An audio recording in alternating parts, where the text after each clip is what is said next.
Hi guys, welcome back to the DriveLife channel. In today's video, we've got quite a surprise. The EV3 is gone. Now I'll go into the details and everything about that, but yeah, a lot's changed. I haven't been around for about 2 months, so we're going to fill you in on everything today and why we ended up selling the best car we've ever owned.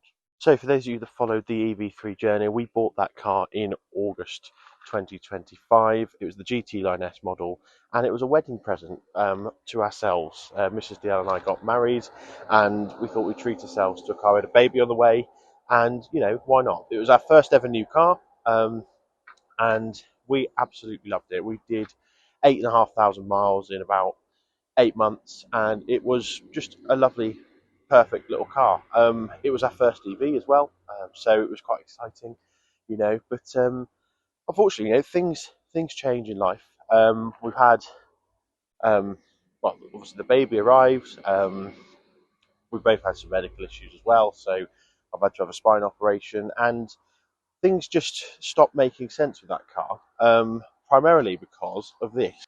So we bought the MG5 in December, and since we've bought this car, or in the time between us selling the EV5 and buying this car, we literally did about 800 miles in the EV3. Um, they crossed over about 4 months or so, and this car was the car we used for everything because it's already high mileage. It was cheap. We throw the dogs in the back. As you can probably see, it's been used for a tip run. It's just the car that families need, really. You can just abuse it, and it's got nice thick tyres. We live in Herefordshire, where the roads are famously atrocious, and this thing just did it all. It didn't matter if it got dinged in car parks. It was just an easy, dependable daily driver, and it's got enough range that it didn't really matter. We were never going to do more than 230 miles in a day without stopping anyway. So, but most importantly, it didn't have a monthly payment attached to it. We paid just £6,000 for this car, and we were paying that per year for the Kia. So I got thinking. I knew that I had this surgery coming up, and I knew that we'd only done 800 miles in 4 months. So I did the maths. I've been out for 2 months, so that would have been 6 months of without really using the Kia. In that time, it would have cost us over £3,000 to have.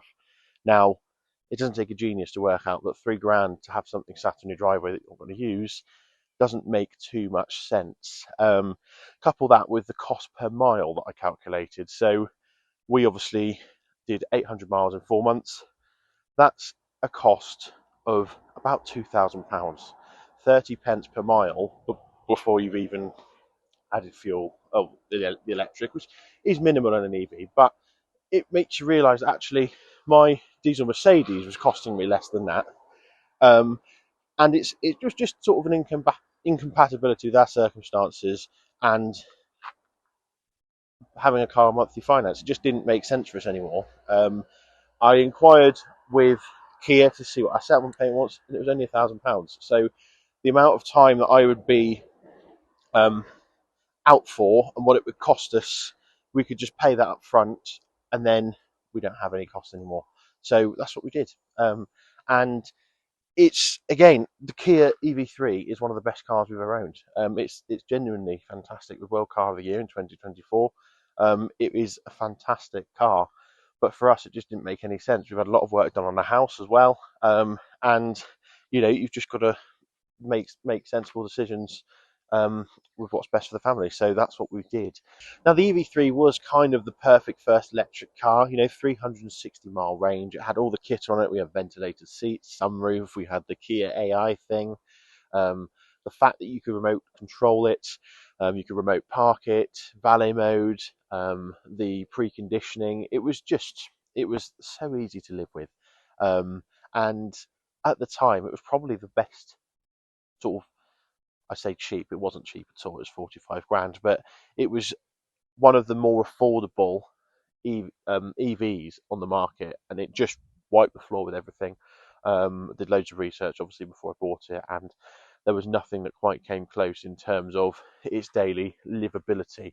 But it was a lot of it was redundant, really, and it made more sense for us to make a different decision. However, we have replaced it. So again, those of you that have followed the channel for a while will know that we had a Mercedes Sprinter camper van, and we sold that to pay for some work on the house. And I missed it. I missed having a camper van. I missed having something that we could just go away and have fun in. So to replace the Kia, because we do need a second car, I thought, could we mix the two? Could we get a second car that could also be a camper van? So yeah, this is what we've got to replace it, and I'll do a proper video introducing this. But yeah, this is where my brain's been going.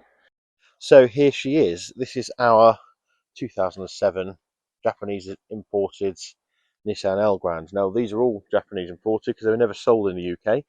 But what this essentially is a luxury Japanese minibus, I guess. It's kind of the ultimate family vehicle, and I'll do a full video introducing it. But it's 8-seater, all the seats in the back fold into a bed. I wanted to sort of use it as a day van with our little angel. Now she's getting older, so we could just go on little trips away, that sort of thing. And it's just been fantastic. Now I wanted a PV5, but again, it didn't make sense. They're still quite expensive, and for what we wanted, this was £5,500. So it's just awesome. But yeah, these are interesting vehicles. Being Japanese market only, there are conversion bits that have had to be done. It's all in kilometers, but so you have a little things like, you might be able to see there's a GPS heads-up display. It displays the miles per hour, that sort of thing. So yeah, it's been a fantastic thing so far. We've had it just a month or so now. I bought it while I was laid up in bed recovering from the operation. So yeah, it's fantastic, and I'll do a proper video introducing it. But basic facts are 3.5 litre V6, 260 horsepower, 0 to 60 in 7 and a bit seconds. So it's actually as quick as the Kia, ironically, but in awesome minibus shape. So yeah, a lot of change so far. We've obviously still got the MG that passed its MOT 128,000 miles with 0 advisories, absolutely faultless. The MOT tester actually remarked how good a nick it was, really. He said, well, it's a new car, what do you expect? So yeah, really happy with that. Hence why we decided to get rid of the Kia. Now we do miss the Kia, don't get me wrong, especially when the weather's like it is now. It's currently 33 degrees in the UK. This is 7:30 in the morning, and we're in about 28 degrees. So yeah, it would be nice to be able to precondition the car, but it's not too difficult just to walk outside about 5 minutes before you set off, start the MG up and just turn the aircon on full. You're not going to get fined for emissions because it's electric. So yeah, and we're with private land here, so they can't tell us off for that. But yeah, so a lot of change, a lot of exciting stuff to come. We're very happy. And yeah, someone out there is driving a lovely Kia EV3 GT Line S. So good luck to the new owner, and I hope they have a fantastic time with it. And also, Gravel's really helped us out, gave us a good price for it to come back as well. So and it was actually the day I traded it in, they put it through the valeters and then sold it again. That's how in demand these cars are. So that was pretty cool. But yeah, thanks for watching. Don't forget to like, comment, and subscribe. Let me know your thoughts. Was it the wrong decision to sell the EV3? Just things like seeing the wear happening on a brand new car. It's a bit depressing. whereas I'm used to just having cars that are already battered, so or already worn. So it's not too upsetting when a new sort of fold appears in the leather or something like that. But yeah, no, plenty more to come. I'll see you in the next one. Cheers.